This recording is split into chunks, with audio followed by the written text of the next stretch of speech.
salve, turma! Muito boa noite!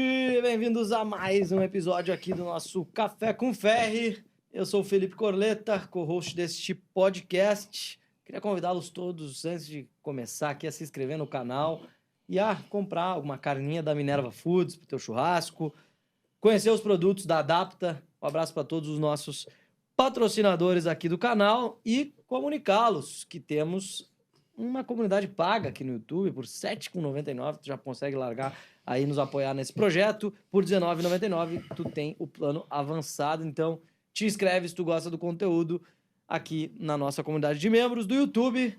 Um abraço para os nossos patrocinadores e boas-vindas para o Rafael Ferri. Muito boa noite a todos, bem-vindos ao podcast que mais cresce no Brasil. Nesse momento estamos ultrapassando 3 milhões e 300 mil inscritos. Para você que não acreditava, para você hater, então aproveite para compartilhar essa informação. Olha lá, aquele desgraçado vai ser o maior podcast do Brasil. Este que vos fala é o podcast dos formadores de opinião, cada episódio uma aula. Estamos aqui hoje com um dos maiores reestruturadores de empresas e negócios do Brasil. Eu sou seguidor, acompanho o homem nas redes sociais. Ele trabalhou muitos anos com a maior lenda da comunicação da história desse país, diretamente, então tem muitos aprendizados aí. Mas ele fez um comentário há pouco tempo atrás, porque ele foi anos e anos CEO, tocou um negócio de cosméticos do Silvio Santos chamado Jequiti, e ele fez um comentário que me chamou muita atenção. A maior influenciadora do Brasil tem uma empresa de cosméticos chamada Pink. É Pink? É Pink, né? Nem sei. WePink. Que é a Virgínia. Então, a Virgínia tem uma empresa de cosméticos chamada WePink. E tu falou que é impossível ela estar faturando e tu só acredita vendo o balanço. Eu queria que tu comentasse sobre essa afirmação. É isso aí. Cara, eu passei 10 anos da minha vida na indústria farmacêutica, depois mais uma caralhada de anos na indústria de consumo e cosmético. Não é fácil você manter uma empresa com 1 bilhão de faturamento recorrente, com a estrutura que dizem que tem, isso com simplesmente aquele canhão de venda que você vai lá. E se você for entrar no Reclame Aqui, tem tanta reclamação quanto as empresas telefônicas. Então eu falo o seguinte, eu quero ver o balanço. Até porque uma indústria, para faturar 1 bi vendendo maquiagem, irmão, tem que ser uma bela de uma indústria. Ah, eu sou 100% terceirizado. Quantos terceiristas bons tem hoje para fazer tanta maquiagem assim? Ah, eu fazia na... Como é que é o nome do lugar que ela fazia? Uma terceirista famosa aí. Essa terceirista famosa, ela não tem capacidade produtiva para faturar 1 bi. E se fazia lá, ela não faturou 1 bi. Entendeu? Então era isso que eu falei para o Marcos Paulo. Foi ele que falou comigo que ela faturava 1 bi. Eu ainda brinquei, falei, porra, pode até ser, cara, não quero duvidar não, tomara que seja, mas eu preciso ver o balanço. E dos últimos meses, porque não é simples faturar 1 bi com maquiagem. Deixa eu te perguntar uma coisa. Se tiver de baixinho, não é muito simples. Se tu fosse uma influenciadora famosa com milhões de seguidores, tu ia preferir ter 10% de royalties dos produtos que tu vende ou ser sócia do equity da empresa? 10% de royalties do produto que vendo, até porque influenciador não é gestor de empresa, não vai saber cuidar de governança e você sabe que o efeito colateral que as empresas podem deixar pro resto da vida da pessoa se ela não souber administrar esse negócio explodir. Uma empresa de 1 bi de maquiagem, se deixar 20% de lucro líquido lá na última linha, do que 20%. Se deixar 12%, tem que comemorar muito, muito. Você pega 10% de royalties, imagina que maravilha. Sem liability, sem efeito colateral. E principalmente uma coisa que você não domina, né? Então, é uma tomada de decisão mais inteligente, na minha opinião. Faz um contrato bonitinho, fica livre de qualquer liability e bota o seu no bolso. Gente, em um oferecimento adapta.org, Minerva Foods, o nosso convidado do dia é o Lázaro do Carmo Júnior, executivo com mais de 25 anos de experiência, um histórico notável no mundo corporativo brasileiro, ex-presidente da Jequiti, Jafra, Hidrogênio Cosméticos. Lázaro transformou desafios em cases de sucesso e ele foi nomeado o menino de ouro do Silvio Santos. Eu queria saber, Lázaro, qual foi o melhor conselho que o Silvio Santos já te deu? Respeite as pessoas. Dinheiro troca de mão. A ajuda pode vir da onde você menos espera. Respeite as pessoas. Isso ele falava direto, velho. Entendeu? Eu já sofri na pele. Eu já senti na pele isso. Entendeu? Dinheiro troca de mão. A ajuda pode vir da onde você menos espera. Respeite as pessoas. Ninguém é melhor do que ninguém. Você está momentaneamente melhor ou pior. Entendeu? Então, acho que isso aí é... Você fala assim, Lázaro, você aprendeu gestão com o Silvio? Não. Mas o cara, durante 7 anos junto, ele tinha honra. Dá honra a quem tem honra. O cara tinha honra, era um cara de palavra pra caramba. O mundo dos negócios precisa disso, né, Té? Precisa. Nossa senhora, entendeu? Ah, não, faça bom contrato. Contrato é pra hora da briga. O resto é a honra que manda. E mesmo na hora da briga, a gente sabe que dá problema.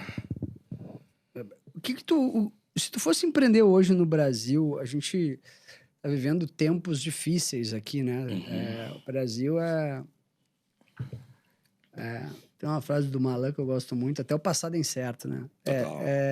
Se tu fosse empreender hoje no Brasil, onde tu acha que estão as oportunidades de negócio? Porque tá tudo muito saturado, né? O brasileiro, ele dorme, o brasileiro médio, ele dorme e acorda pensando em qual o negócio que ele pode fazer para ganhar dinheiro. Eu tenho 2 pontos de vista a respeito disso. Primeiro é o seguinte, você só deve botar dinheiro naquilo que você domina. Se você não domina, não se meta nisso. Entendeu? Acabei de falar com você aqui sobre influenciador, né? Porra, você domina fazer influência. Você inventar de ser empresário, cuidar de governança financeira, estoque, cadeia de supply chain, caraca, não sabe nem o que é isso, vai ser enganado. Vai ser enganado. Mas todo mundo tem que aprender em algum momento também, né? Mas o aprendizado custa dói. Entendeu? Até você aprender isso, você vai sofrer muito na vida. E já que você domina a influência, pega o contrato de royalties e fica bonitinho, feliz e rico. Agora é o seguinte, vamos lá. Primeiro, naquilo que você domina. Segundo, tudo relativo à vaidade e saúde nunca tem época ruim. Vaidade e saúde raramente vai ter época ruim. Primeiro, tudo que tem a ver com a vaidade, ele é mais sexy. Ele sai da íris do olho pro coração da pessoa e pro bolso. Não passa nem na cabeça. Né? E saúde, óbvio que cada vez mais a gente está focando muito mais nisso. Eu venho de uma geração que era todo mundo da Faria Lima era fumador de cigarro, charuto e bebedor. Hoje a gente já muda, eu tenho quase 60 anos de idade e eu durante um tempo falei, opa, eu vou continuar fumando meu charuto, vou continuar bebendo meu vinho, mas eu vou cuidar de mim, porque eu quero ser um coroa esquisito. Eu não vou ser um cara... Então, tudo que é relativo. Saúde e vaidade, cara, ele resiste um pouco mais à crise. Opinião pessoal minha. E é o que eu vejo no mercado, sabe? Você sofre menos. Até porque você tem margens melhores, né? Mas qual business tu faria hoje se tu fosse investir? Tu que é um cara capitalizado. Sem seguidores, sem capital. Sem seguidor, sem capital. Pô, aí você começa a complicar a vida, né? Mas porque sem capital nenhum... Porque tem sempre a gente, apesar... Então vamos lá, sem seguidor, sem capital é alguma coisa que você domina. E alguma coisa que você domina, eu no caso, a gente conversou aqui meio no off, eu acho que saúde e wellness eu iria. Suplemento, por exemplo. Entendeu? Cada vez mais existe um consumo enorme. E você tem mais facilidade hoje de colocar em ponto de venda essas coisas. Desde que sua marca seja um pouquinho desejada, você consegue ir bastante nisso aí. Tá? Então, eu iria por esse segmento. Por 2 motivos. Primeiro, porque é um mercado de expansão acima de 2 dígitos há séculos. Segundo, porque eu domino ele. Que é o que eu mais tenho afinidade, que é o que eu mais fiz na vida. Foi passar pelas áreas de consumo. Entendeu? Tem uma tese nos Estados Unidos chamada antiportfólio. Uhum. Já ouviu falar? Não. É o seguinte, tudo que te ofereceram de negócio e que tu não investiu e explodiu. Uhum. Às vezes eu perguntei pro Esteves isso, né? Não gostou muito da pergunta. Mas quais são os negócios que te ofereceram que tu poderia ter feito fortuna e tu não investiu? E por que tu não investiu? Rapaz, eu vou dizer um negócio pra você que agora que a gente conversou aqui, o Bruno D'Ancona, dono da Tricorp, me chamou pra colocar dinheiro na Demicon. E eu não pus, entendeu? E eu falei... Mas quanto era o valuation na época? Cara, eu não recordo direito, faz um bom tempo, mas era assim, bizarramente, muito menor que hoje. A empresa faturava acho que 2 bi por ano, agora vai fazer quase 40 bi no ano de faturamento. E continua com a EBITDA positiva e crescente, entendeu? E o Bruno ainda falou, pô, Lázaro, a gente é muito amigo, gosto do Bruno, assim, cara, como quase um filho, né? Acho que não dá pra ser filho, não. O Bruno tem 40, 56, acho que não dá. Mas conheço o Bruno desde quando ele tinha 20 e poucos. Ele fez um cheque de 1 bilhão na Jequiti, no Barclays, na época, e eu aceitei, eu ficava com 50 milhões e o Silvio recusou. E ele trabalhava no Barclays e era o advisor da Coty, e ele me entregou e falou, fechou, 1 bi, e o Silvio disse não. Então, aí foi lá que eu conheci ele, ficamos amigos. Que ano foi isso? 2011. Capitalizado hoje seriam 3 bi e meio. Pois é. E hoje, né, não sei quanto vale. Provavelmente não muita coisa. Mas assim, e foi o Bruno, que na época era o advisor da Coty, e a gente ficou 1 ano, velho, de DUI e tal, e quase 1 ano. E fechou, o Silvio recusou. E eu falava, porra, Silvio, fica com esse negócio, fecha, 33 vezes o EBITDA na época. Falei, fecha, tal, e ele... que eu vou fazer com o Bi? Eu falei assim, eu não sei, eu com minha parte, eu sei que é muito que eu vou fazer, entendeu? Agora você eu não sei, e ele recusou. Mas o Bruno me chamou na época, passou um tempo, o Bruno falou, pô, Lázaro, estamos pegando a Demicon do caramba, quer botar um dinheiro aqui e tal, não sei o quê, e eu, por desconhecimento, disse não. Porque eu não conhecia muito a fundo o setor de consórcio. Consórcio, máquina pesada, tal, eu falei, será que vai ter esse ramp-up? Será que vai ser, que não vai? Sabe a tese do desconhecimento? Sei. E é Conheço essa. bem. Aí você fala, porra, não conheço esse negócio, não vou mexer com isso. Se eu tivesse estudado um pouquinho mais a fundo, ou tivesse ouvido o Bruno, porque o Bruno falou, cara, vai ser negoção esse negócio e tal. E, porra, não precisa falar, não sei o valuation hoje, mas não precisa falar nada. Com o crescimento que eles tiveram, o Bruno acertou bingo, na veia, entendeu? Grandes empresas não nascem com fórmulas prontas, nascem com gestão, estratégia e decisões acertadas. E o G4 Educação já formou milhares de empresários que transformaram as suas empresas em grandes cases de sucesso. E é por isso que eles são o nosso novo parceiro aqui no Café com Ferri Podcast. Se você é dono de empresa que fatura mais de 2 milhões de reais por ano, chama aqui a Ana do G4 que ela vai te dar todas as instruções para tu conhecer os programas e se matricular, levar tua empresa para outro patamar. Clica aqui nesse link que a Ana vai liberar um presente especial para quem assiste o podcast Café com Ferri. Ô Lázaro, com toda a tua experiência, qual que tu acha que é quais são os segredos para montar uma equipe brilhante? Ah, boa. Primeiro, gente certa no lugar certo e do tamanho certo. Não tenta trazer um cara muito maior nem muito menor, tá? E começa tudo com uma boa entrevista, aonde você vai aprofundar o questionamento no hard skill, sabe? Tem gente que não gosta muito disso, não. Eu faço algumas coisas no processo de entrevista. Primeiro é o seguinte, eu vou te contratar como meu CFO. Eu vou te dar um DRE para você analisar para mim, vou te perguntar por que está variando a EBITDA, se o EBITDA está variando por causa, aí você vai falar comigo, a EBITDA variou por causa do CMV. Eu falei, por quê? O que você acha? Foi na compra ou foi na venda? E por que quais os fatores que mudam o CMV? Aí não foi no SG&A. Foi no SG&A por quê? Onde? Fixo e variável. O fixo variou, mas como? FOPAG só varia se você contratou, demitiu, 13º e férias. Você não deveria variar. E o resto deveria variar com a inflação. Me explica melhor. Sabe? Aquela inquisição na entrevista, eu acho que isso ajuda, porque currículo mente e você pega nego que está há 10 anos na cadeira, mas tecnicamente ele é mais ou menos porque o time era bom. Então, eu testo tecnicamente hard skill mesmo. O cara vai ter que responder. Na área de finanças, de supply, operações, venda, marketing, tudo bonitinho. Primeiro passo. Segundo passo, o nível é mais alto, eu faço uma coisa que todo mundo não gosta. Ferri, você trabalhou com o André Esteves lá no BTG? Puta, cara, legal. Por que você saiu de lá? Eu saí de lá porque acabou o ciclo. Eu falei, vamos ligar para ele. Eu quero ouvir a opinião dele sobre você. Me dá o celular dele. Você fica quietinho, eu vou ligar no Viva Voz. Aí eu ligo. André... Ferri trabalhou com você há 10 anos. Se você tiver a oportunidade de trabalhar com ele de novo, você contrataria? Se ele falar sim, eu faço um monte de perguntas. Se ele falar não, eu desligo e falo, me conta uma boa história. Se o cara que te conhece não te comprou, conta uma boa história pra mim. Prefiro amarelar a cara na entrevista do que envermelhar no passado e futuro. Faço isso todas as vezes. Diretor pra cima, meu irmão, se eu tiver de entrevistar, mesmo eu não conselho, né? Hoje a gente está contratando, eu tô lá no conselho do Grupo Bom Pastor, que é um cemitério de luta, a gente está contratando gente lá dentro. Na Logplace é a mesma coisa. O cara, se fosse leva, depois que o CEO aprovar, o dono aprovar, for passar por mim, você pode ter certeza que eu já falo no vídeo que é pro cara saber que ele vai passar por isso, entendeu? Por quê? Porque as pessoas mentem. E, Lázaro, mas se tiver problema de empatia, você tem uma boa história para me contar? Você pode falar, o cara não gosta de mim, eu não gosto dele, mas deu certo. Já aconteceu. De eu ter chefe que não gostava de mim, eu não gostava dele. Eu já tive chefe que eu aprendi como não fazer. E tive de pedir demissão por causa disso. Porque eu sempre tive uma carreira como empreendedor e como executivo, né? As duas em paralelo. Então eu tenho nesse jogo. Isso eu faço. Na hora de se montar uma equipe. Por quê? Você tem um incompetente que você tolera. Entendeu? E que você escolheu. E a culpa é sempre sua. Quando a gente vai reestruturar a empresa, o dono fala assim, eu tô muito mal porque meu time é muito ruim. Eu falei, quem contratou e quem não demitiu? Foi você, brother. Mas o mercado tá difícil. Eu falei, concordo, mas tem alguém no mercado bem? Então esse alguém tá fazendo algo melhor do que você. Entende, Felipe? Uhum. Então tudo começa para formar time no processo seletivo. Depois que você fez o processo seletivo, eu gosto de trabalhar com gente mais séria. Mas você dá um tempo pro cara se adaptar e depois ele tem que gerar valor para receber dinheiro. E essa é a relação de trabalho. Me gera valor que eu te dou dinheiro. E aí você não economiza no capital intelectual. A vida me ensinou isso. E eu consegui sempre ter um resultado bom nas empresas. Cara, eu nunca pude reclamar de uma empresa que eu trabalhei por causa disso.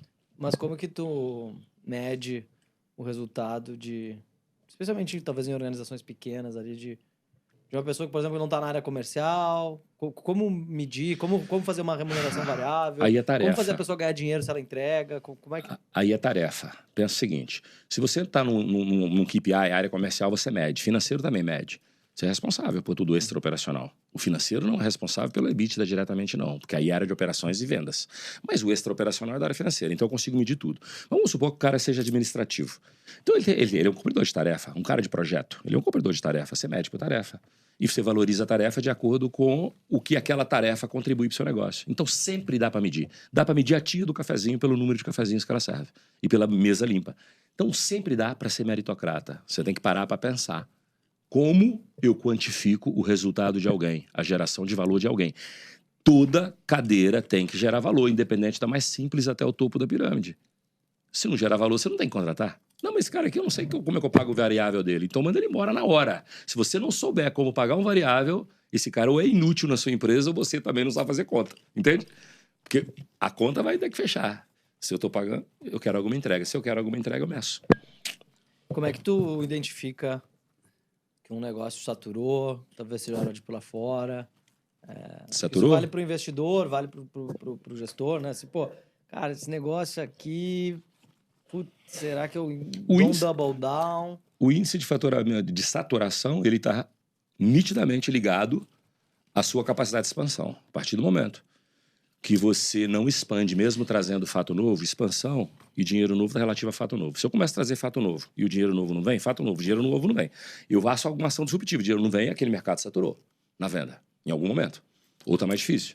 Vou te dar um exemplo. A Jequiti, ela só cresceu quando a gente lançou perfume de celebridade. Hoje não adianta lançar perfume de celebridade mais não, velho. Todo mundo faz, virou commodity. Então tu bate num tempo. E a gente sabia naquela época que em algum momento aquele crescimento ia parar. Entendeu? Quando Por isso que tu queria vender. Né? Por isso que tu queria Claro. vender. Quando eu sabia em 2015, eu falava, rapaz, crescer agora é o seguinte, usando o mesmo canal de comunicação. Eu não tenho como mais variar fato novo, porque eu já esgotei todos os recursos de disrupção que eu podia. E canal de venda, o Silvio não concordava a não ser outro porta a porta. Então você chega num determinado momento, é isso. Como eu meço a saturação do mercado? A partir do momento que eu trago fato novo e o dinheiro novo não entra.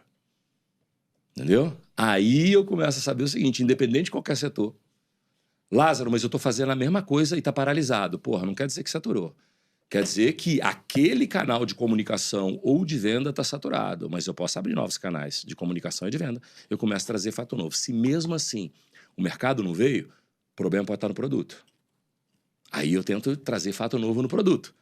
Mesmo assim não veio, você falou, opa, acende uma luz no setor. Conheci um cara que mexe com tabaco. Todo mundo acha que tabaco está em retrocesso, está escambau, né? Ele vai bem, obrigado, e arrebenta de ganhar dinheiro com margem maravilhosa. Tu acha que as empresas nasceram para serem vendidas? Ou vendido, herdado ou falida. Tem 3 vieses.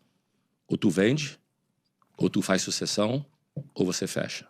Eu não conheço o outro, conhece? Cara, o André Esteves deu uma entrevista esses dias, ele falou que o maior arrependimento da vida dele foi ter vendido o banco pro UBS. E graças a Deus que ele teve a sobriedade e a sorte de poder recomprar. E realmente, nesse caso, sim, porque está na máxima histórica, né?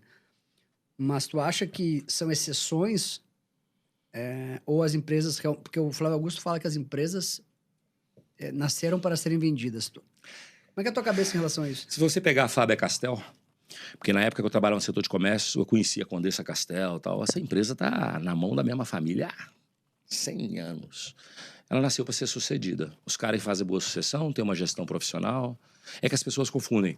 A empresa familiar não é profissional. A empresa familiar é e pode ser profissional, desde que os familiares sejam profissionais. Então, eu acho que você tem 3 escolhas. Todo mundo sonha com o equity quando está cansado, mas eu conheço um empresário que não quer vender. Exemplo, fui conselheiro dele até ano passado. Até ano passado não, até esse ano ainda. Rede de farmácia São João. Eu falo, Pedro Braí. Rapaz, por dinheiro nenhum no mundo ele vende... Puta, um cara fazedor. A cultura da empresa é ele. É agressivo. E ele... Cara, uma loja a cada 2 dias e meio, irmão. Ele continua? Continua. Nossa. E é um cara, o Pedro, cara, sinceramente, fiquei perto dele 3 anos como conselheiro dele. Você acha que ia seguir meus conselhos? Não. Não. Só para fazer o contrário. Foi justamente... Não faz isso, tá bom. Tá bom, é terapeuta. Mas, cara, é difícil você corrigir o indivíduo. Você vê uma rede de farmácia que tem 10% de EBITDA, 5% de lucro líquido, rapaz. E o bicho, ele é um movedor, um fazedor constantemente. Então, você acha que ele vende? Ele não vende. Então é o seguinte, Se ele tá certo ou tá errado ou não, Quantas farmácias ele tá? 1.000? 1.200. Entendeu? Próprias, né? Tudo próprio, e metade dos imóveis são dele também. É um cara fantástico, virei fã do Pedrão, cara. Se ele vê isso aqui, porra, chama esse cara aqui. Chama esse cara aqui, você vai adorar. Pedro Braí, rapaz, pensa um cara numa simplicidade. E a maioria no sul, né? Tudo no sul. Santa Catarina, Paraná e Rio Grande do Sul. Rio Grande do Sul É maior concentração tá no Rio Grande do Sul. Então, assim, vamos lá. Ele não vende, cara. Então não tem certo, não tem errado. Tem aquilo que te deixa feliz e que faça a empresa prosperar. Fábio Castel tá errada? Não. Flávio Augusto tá errado? Jamais. Quem sou eu para criticar ele? Mas é o seguinte, usualmente, todos os negócios são disruptados hoje em dia, né? Então, tendo essas mudanças constantes, não acha que cada vez mais as empresas nasceram para serem vendidas e... Cada vez mais o mercado vai ficar mais difícil e você vai ter que ser mais disruptivo e inovador. Se você não for, você vai ter que pular fora um dia. Ou vai achar alguém que ganha, que a escala... Por que existe o negócio de ser vendido também, né, velho? Porque a gente sabe que escala manda no mercado. Quando você é maior, você tem muito mais poder de fogo, muito mais coisas. Então, você é pequenininho, tá ali sozinho, chega uma hora ou tu vende para alguém ou tu morre. Vamos lá, falamos de rede de farmácia. Cara, o cara com 10, 15 farmacinhas não vai sobreviver muito tempo, brother. Ele não vai, ele vai morrer. A área de telefonia, internet. Antigamente tinha um monte. Hoje em dia todo mundo consolidando. O cara não vai, não. O modus operandi do setor faz com que a única chance dele é vender o troço. Mas eu acredito ainda que, porra, você pode ser o cara que compra. Entendeu? Você pode ser o cara que compra, então você não vai vender. Então depende tudo da sua capacidade financeira, da sua capacidade de monetizar, sua estrutura de governança, uma série de coisas. Não tem certo, não tem errado. Tem um jogo para quem sabe jogar. E igual você falou, você deu 2 exemplos aí, né? Porra, André e Flávio. Cara, eu tiro o chapéu pros dois pra caceta. Não conheço. Não, o Flávio Augusto eu conheço pessoalmente. O André não, apesar dele ter comprado o Pan-Americano na época, né? Mas, porra, tem que tirar o chapéu, cara. Os caras são monstros, bicho. Bicho é brabo. Entendeu? Corporation. Tu acredita em corporation? Empresa que não tem dono, sem barriga no balcão. Tu acha que alguma funciona isso? Porque a Apple... Apple é corporation. Existe um monte que funciona, mas eu acho que o espírito do dono ele faz uma falta. Sabe por quê? Tem gente que fala que o problema do dono é o ego e a vaidade. O corporation, na minha opinião, o ego e a vaidade é maior do que o do dono, sabia? Com certeza absoluta. O executivo senta na cadeira, ele é o Deus supremo, o peso do cartão e do tapete vermelho é maior do que qualquer coisa, aí atrapalha. E ego e vaidade mata a empresa, causa miopia empresarial. Esse é o problema da corporation, na minha opinião. Eu conheço muito executivo que tem mais ego e mais vaidade do que donos trilhardários e bilhardários. E aí eu acho que é o grande defeito das grandes SAs, é o ego e a vaidade. Tem uma outra coisa, o Eike Batista esteve aqui. Conheço. E ele falou que... Que eu ainda vou ganhar de você desses carros elétricos com o meu motor.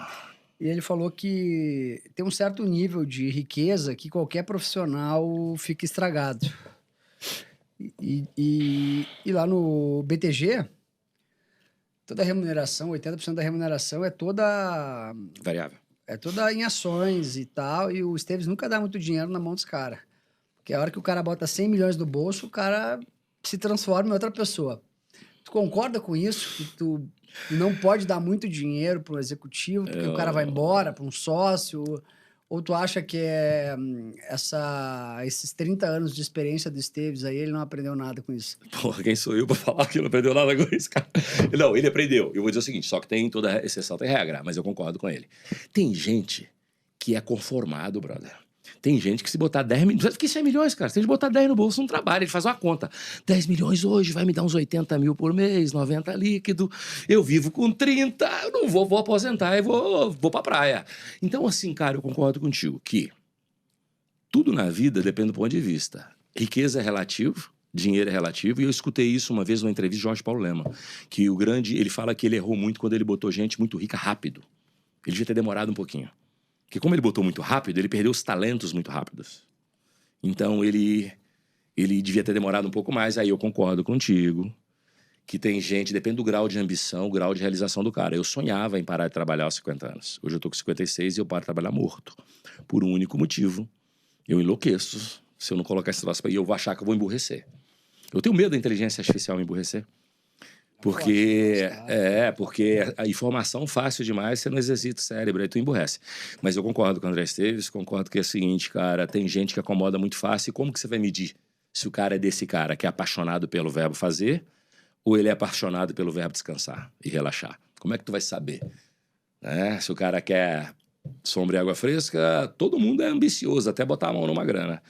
Mas eu acho que é relativo isso, mas ele tem um ponto de vista que é verdadeiro. Tu acha que um gestor, diretor, dono de empresa, que não tá usando IA vai quebrar em quanto tempo? Ou se pode Cara, sobreviver sem usar IA? eu vou dizer o seguinte, não é que ele vai quebrar, ele vai deixar de ser competitivo, brother.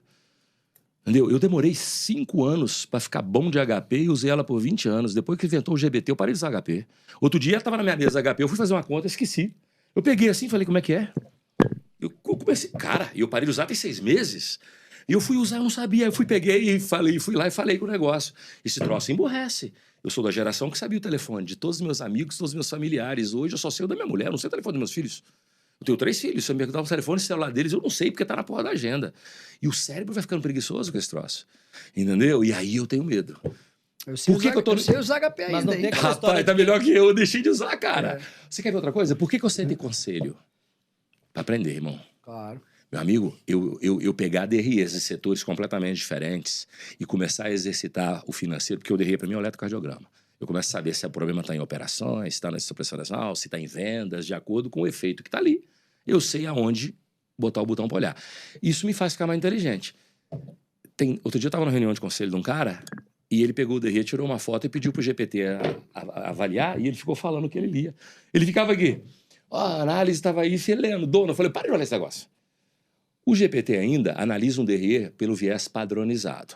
E o viés padronizado, ele não tem um sentimento que você tem do setor. Ele vai tudo pela linha padrão. E detalhe, pela média. Setor. E, porra, vai dar errado essa merda. Claro. E é isso que faz a diferença hoje. Então, respondendo, se você não usar, você vai andar mais lento. Eu hoje trago uma dívida valor presente mais rápido do que a HP. Ficou falando no GPT. Com a HP eu tinha que ficar ali, ó, mas tem um negócio. Com a HP eu exercito melhor meu cérebro e com isso aqui não. Eu vou trazer a valor presente, eu vou ter um atalho, mas eu acho que o grande gestor vai emburrecer. Mas tu acha que a educação tradicional deveria incorporar a IA? Quer dizer, daqui a 10 anos na faculdade de engenharia a pessoa não vai precisar aprender a fazer HP, porque ela já vai estar fazendo uma conta ainda mais complexa usando ferramentas de IA ou não? Só Deus vai dizer o seu raciocínio aí, só eu sei, porque eu não sei se isso vai acontecer. Mas é uma preocupação de eu criar gente com o QI e com a capacidade analítica pior do que eu tenho hoje. Por quê? Porque a máquina facilita tudo. E vai acontecer, cara, sua capacidade analítica, discernimento, por que a experiência vale, Ferre? Eu sou muito a favor. Eu, quando era jovem, eu me achava o máximo, meu ego lá em cima, eu era uma besta motivada. Eu conseguia fazer as coisas rápido, tinha uma carreira executiva rápida, eu me achava o máximo. Mas eu não sabia analisar as variáveis, eu dominava a teoria. A teoria é o asfalto da rodovia, mas o braço é que conta, irmão. Eu sabia ler um DRE igualzinho eu sei ler hoje, mas não conseguia interpretar as linhas como eu interpreto hoje, brother. E aí a IA vai fazer isso pra você, vai normalizar todo mundo. Todo mundo fica igual. E aí? Tô errado. Tu conhece a síndrome do Dunning-Kruger? Não, repete e traduz. É o burro motivado, é o cara que acha que sabe. Pra mim chama besta motivada. Sabe que eu tenho grupos de investidores minoritários do Pão de Açúcar, da Pets e tal. Eu fiz uma análise lá de Pets e botei lá, obviamente, marginal, né? Não exatamente, né? Sentado, coloquei lá um vídeo e tal. Acho que tem um cliente nosso assistindo aqui. E aí, um cara no grupo que, né, tava lá, ele mandou assim, cara, eu nunca vi num vídeo tantas bobagens e absurdos. Caramba. Falei, lista pra mim as bobagens e absurdos. Aí ele falou, não, porque a fusão Pets Cobase não é 53-45, é 53-40, não é 55-45, é 53-47. Eu falei, tá bom. Tá, e que mais? Não, porque o lucro tá errado. E aí foi citando as coisas, assim. 4, assim, Aí, rapidamente, eu já desfiz das 4 bobas e excluí ele do grupo. Mas eu queria te perguntar o seguinte, o que faz hoje essa geração achar que entende tanto e não entende nada? Assim, como que... a gente já viu essas pesquisas de QI baixo da população brasileira, né? X% da população tem menos QI que o macaco. Mas como que pode? Tu acha que é a internet que está emburrecendo as pessoas? Você falou isso, cara. É o sábio de corte de YouTube, é o sábio de podcast. Lembra o seguinte... Você pode escutar todos os podcasts do Lázaro, todo o corte do mundo, cara. Mas só que eu faço isso há 35 anos. Lázaro, você é um cara inteligente? Não. Eu faço a mesma coisa há 35 anos. 20 como CEO de setores diferentes. Cara, se eu não souber o mínimo, eu sou muito burro. Eu sou um acéfalo. Então não é que eu sou um cara inteligente. Eu exercito essa parada há 20 anos. Por isso que eu tô com medo aí a me emburrecer, entendeu? Parar de exercitar e ficar burro. E o que acontece hoje? A gente já estava aqui mais cedo no off, né? Eu contei para ele que tem uma galera aí que me detesta na internet. Eu tenho um moleque que ele deve ter 20 e poucos anos de idade, que ele pega todos os meus cortes e fica me esculhambando. E falando um monte de coisa. Eu nem respondo, velho. Eu olho para aquilo e falo, tadinho, gente. E ele fala, ele pega um negócio, um comentário idiota. Outro dia eu fiz um comentário para um amigo, e eu sabia que era idiotice, mas aí um amigo meu pegou que fez público o meu comentário. Fez uma publi para a empresa dele. Porra, foi ruim o comentário meu, mas peraí, aquilo não é essência. Então eu acho o seguinte, cara. O que é o problema de hoje? É que o cara tá superficial. Por quê? Porque o aprendizado é superficial, brother. Né? Na minha época de escola, eu demorava 20 minutos para achar um capítulo na Barça, os dedos tudo preto, tanto cuspir e virar a página, para depois ler aquele negócio, para depois fazer um resumo, para fazer uma síntese, fazer uma prova. Cara, meus filhos hoje fazem a pergunta pro Google e decora o que tá aqui, faz uma pergunta pro ChatGPT para fazer prova na escola e decora. Quem vai ter mais profundidade? Quem exercitou mais? Então é isso. Eu acho que esse cara que te criticou, provavelmente ele é um obeso cerebral de corte de internet. No mundo dos negócios, cada decisão importa, inclusive o que você veste. Por isso que eu e Ferri aceitamos aqui a parceria com a W Shirt no Café com Ferri Podcast. Eles são o nosso novo patrocinador e fazem as melhores roupas básicas masculinas. Esse suéter aqui, por exemplo, é da W Shirt. E se tu faz parte da nossa audiência, acompanha o nosso podcast, tem um cupom exclusivo para tu comprar com 10% de desconto lá na W Shirt ou 15% se a tua compra for acima de R$600. Clica aqui para saber mais. Ô Lázaro, voltando pra besta motivada. Eu já fui, tá? Você prefere contratar um gênio difícil de lidar, inconsistente, ou um mediano, disciplinado, orientado? Boa pergunta. Eu costumo falar o seguinte, a obsessão vence o talento. Certo? Se eu tenho um gênio obcecado, puta merda, esse cara ganha o mundo. Mas obsessão vence talento, cara. Entendeu? Meu irmão, eu sou filho de um caminhoneiro, eu estudei escola pública e fiz carreira em multinacional. Fui aprender inglês na forceps, porque era assim, ou eu aprendi ou não virava presidente da empresa, caraca. Entendeu? Mas não foi aquela base escolar que os meus filhos têm hoje. Porra, meus filhos são bilíngues desde que nasceram, é outra história, é outro game. Eu acredito na obsessão. Quando você quer alguma coisa, já me fizeram a pergunta, Lázaro, o que te fez ter sucesso? Falei, medo de ser fudido. Nasci fudido. Tem medo de ser fudido, entendeu? Eu falava, querido, eu não tenho outro caminho aqui não, querido. Eu tenho que compensar as minhas faltas de habilidade com horas de dedicação. Eu não estudei inglês, alfabetizado. E para eu virar presidente de empresa, eu tinha que saber o que eu tinha que fazer. 1 hora de manhã, 1 hora na hora do almoço e 1 hora à noite todos os dias, durante muitos anos da minha vida. Entendeu? Então é isso, eu concordo, eu prefiro. E até porque, quando o cara é gênio demais, ele geralmente, ele não é um bom líder, sabia? Eu raramente vejo um cara brilhante demais capaz de mover as pessoas. O cara, quando é brilhante demais, ele não move as pessoas direito. Ele acaba sendo uma estrela solitária. Eu preciso desse cara. Mas não sei se ele é o cara para sentar no comando. No comando tem que ser gente que move gente e gente que respeita a gente. Lázaro, eu queria que tu contasse a tua história desde o D0 até os dias de hoje. Tudo que tu fez, obviamente, resumidamente, eu perguntei isso pro Nelson Williams e ele falou 40 minutos sem parar aqui. Não, 5 minutos, velho. 40. Eu falei, não, eu fiz assim, ó.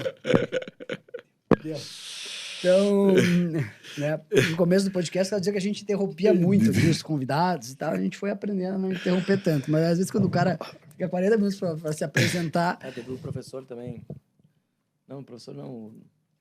Teve mais um que falou 35. Aí a gente não... Então vamos lá, cronometra aí, menos de 5. Cara, nasci no bairro Nossa Senhora da Glória, periferia de Belo Horizonte, filho de uma professora primária e de um caminhoneiro. Aí estudei escola pública, entrei pro exército, saí do exército, aí eu falei, puta merda, fudido, abri um lava-jato pra lavar carro, velho. E entrei numa indústria farmacêutica pra ser propagandista. Só que na hora que eu entrei na indústria farmacêutica pra ser propagandista... Assim? Eu tomei umas bombas depois do exército, entendeu? Eu tomei uns anabolizantes, que puro não dá. Velho, ó, 50 e poucos anos de idade, você acha que é pura rúcula? Não é, velho. Entendeu? Eu não vou mentir também. Como chama aquele... Tinha um corte da internet que era... Fake Natty! Não, que era uma fisiculturista, assim, daí ela falava, não, era brócolis. Já viu isso aí? É brócolis. Então, com um braço desse tamanho. Resumo da ópera aí, entrei na indústria como propagandista, vendedor, rapaz, falei, rapaz, meu negócio é fazer carreira executiva. O que eu preciso? E tem um cara que eu devo muito a ele, é o Hélio Anastácio, ele foi o presidente dessa empresa na época, lá atrás, década de 90. Esse cara, eu tinha 8 meses de empresa, eu fui pro palco fazer uma propaganda de um produto médico. Fiquei 2 horas dando uma aula de um medicamento. Bicho, eu nunca tinha estudado medicamento nenhum. Fiquei 15 dias estudando aquilo e fui lá pro palco. Só que antes de entrar na indústria farmacêutica, eu tinha dado aula na escola e eu falava bem, fui lá pra frente. Quando eu desci, o Hélio falou comigo assim, garoto, eu tô impressionado com você. O que você quer ser quando crescer? Eu falei, quero ser presidente de empresa, mas não quero ser o lugar. Ele falou, impossível, tu tem 20 e pouco, eu tenho 50. Mas, cara, eu falei, inclusive, Hélio, eu vou fazer administração de empresa, que você sabe, né? Eu fiz contabilidade, fiz história, eu quero fazer contabilização. Ele falou, parou. O topo da pirâmide, a gente quer gente culturalmente preparada. Gente que move gente. A partir de agora, a educação sua é nossa. E aí, cara, ele me botou na Fundação Getúlio Vargas para fazer marketing internacional, pagou meu inglês, porque eu tinha que falar inglês. E aí a coisa foi na indústria farmacêutica. Fiquei lá 10 anos, saí e fui para a Natura. 2 anos no Brasil, 2 anos na Argentina. Em paralelo, eu montei confecção, montei loja de carro e fui fazendo tudo em paralelo.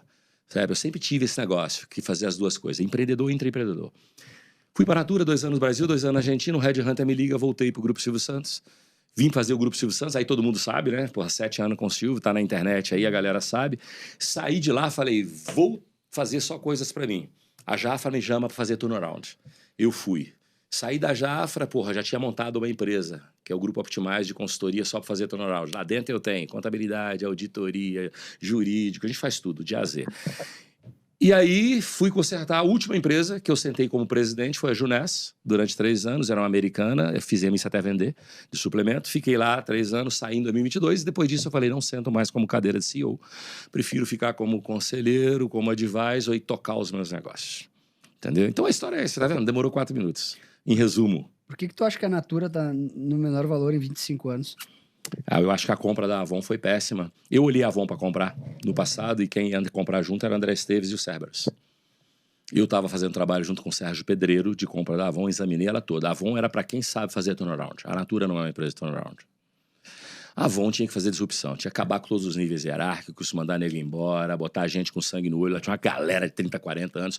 Natura é uma empresa bacana, linda, maravilhosa. Quem sou eu para falar mal deles? Mas não é uma empresa que faz turnaround. Os executivos Natura, eu fiquei lá 4 anos, não são executivos de turnaround, meu irmão, de pressão, de stressing.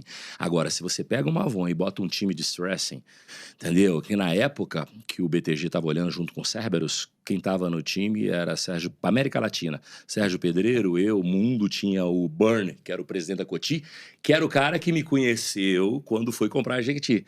Aí ele que me chamou, falou, ó, o pessoal tá juntando aqui para comprar a Avon, vamos, aí juntou o Sérgio Pedreiro, que era o CFO deles. Você deve conhecer o Sérgio Pedreiro, não? Eu só de nome. Né? Um cara, fez o IPO da LL, fez a IPO da Coty, foi mais um monte de multinacional aí.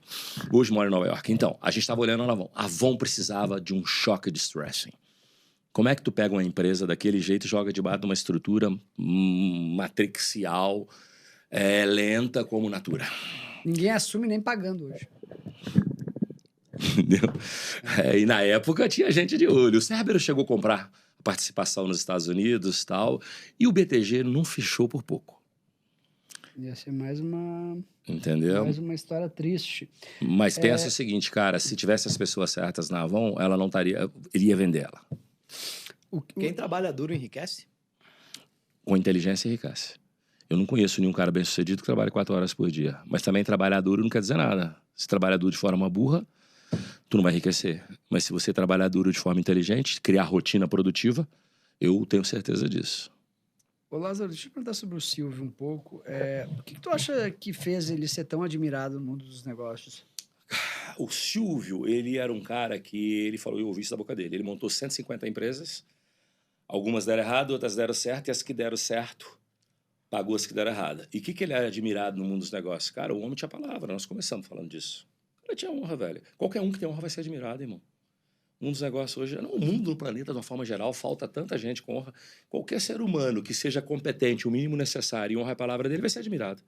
Eu não tenho nada para falar mal do cara. Eu sou chamado de puxa-saco. De um monte de coisa. Entendeu? Fala que eu falei muito dele depois que ele morreu. Mentira. Desde quando apareceu na internet, né? Eu falo do cara. E ele que... Uma vez eu fui capa da revista Veja. Porque ele disse pro jornalista que eu era o cara que deu mais dinheiro para ele na vida dele em 50 anos. Era mentira, não fui eu. Nada disso. Mas ele falou. Porque ele era um cara, né, de ego e vaidade comedido. Então, assim, é isso. Ele era respeitado, na minha opinião, pessoal. Porque ele tomava risco. A gente falou disso aqui no bastidor, né? E era um cara de honra. Deixa eu te perguntar sobre o SBT. O SBT ficou para trás, né, cara? Durante muito tempo. Durante muito tempo. Tu acha que... que tu, por viver lá e tal... Eu sempre gostei muito, mas assim, a gente vê claramente que ao longo dos anos abriu-se um gap entre a Rede Globo de televisão e o SBT e as outras redes. Aonde, vivendo lá dentro, o que tu enxerga desse setor de comunicação? Então vamos lá. Eu escutei da boca dele também, que eu vou te falar aqui agora. Uma vez ele chegou perto de mim e falou assim, só existe 2 emissoras de televisão no Brasil. Eu achei que ele ia falar Globo e SBT, né? Ele falou a Globo e o resto. Eu olhei pra cara dele, ele falou, a Globo e o resto, irmão. Todos nós já tentamos de tudo pra pegar eles, a gente não pega. Eles acertaram a dramaturgia e a dramaturgia arrastou o resto. Eles pegaram um viés, que com esse viés eles levaram todo o market share de receita do mercado lá pra dentro e com isso eles construíram o império. Escutei isso da boca do cara, que mais entende televisão. Quem sou eu pra falar que eu entendo televisão? Mas escutei da boca dele, só existia a Globo e o resto. E eu perguntava por quê? Porque nos anos 80 eles acertaram, nos anos 70 na dramaturgia as novelas. E essa novelas levou o market share de receita lá pra dentro e com esse dinheiro eles construíram o que ninguém construía e era difícil brigar na dramaturgia com esses caras. Impossível. Palavras dele, não é palavras minhas. E aí eu falo, é por isso que abriu o gap. Eu copiando as palavras de alguém que entende muito mais do que eu, porque eu não sou cara de TV. Sou um cara de governança e gestão. Mas pensando desse lado, é verdade. A Globo tinha... sei lá, 40%, 50% do Ibope e 70% do share de recurso lá dentro. Não sei se tem hoje, porque eu tô desatualizado. Quando eu tava lá, era isso. Então, na época que eu tava lá, era bizarro. Quem tem esse share... Era 50-90. Convenhamos. Quando você tem capital, você compra o intelecto, né? Quando não tem dinheiro, você tem que ser mais criativo. Isso é uma boa aula de foco, né? Acertaram, fizeram uma coisa muito bem e com essa coisa eles... E não é opinião minha, eu escutei isso do cara que entende disso. Acertaram uma coisa tão bem que levou o resto todo junto. E onde tu acha que... porque ele até... trabalhou até morrer, né? E tem uma frase clássica aqui do podcast, que eu sempre pergunto, que é sobre sorte. Uhum. Ele não dava entrevista, tu sabe? Eu tentei até por algumas vezes lá com a turma da família e tudo. Mas tem um corte dele que alguém... Ele deu carona para alguém e alguém estava filmando no carro. E ele fala, eu só tenho tudo que eu tenho porque eu tive sorte. Aí a pessoa fala, ha, sorte. Aí ele olha bem sério e fala bem sério. Fala assim, eu tive muita sorte. Eu sou uma pessoa de muita sorte. Tu acredita no efeito sorte ou não? Muito. Sem saber dele. Sabe por quê? Só que sorte depende de quantas vezes você joga a moeda. Irmão, se você não jogar moeda, tu não tem sorte. Agora, se você jogar moeda, ela vai vir. Então, sorte existe, bicho. Você controlou e dominou tudo que aconteceu na sua vida? Não. Eu também não.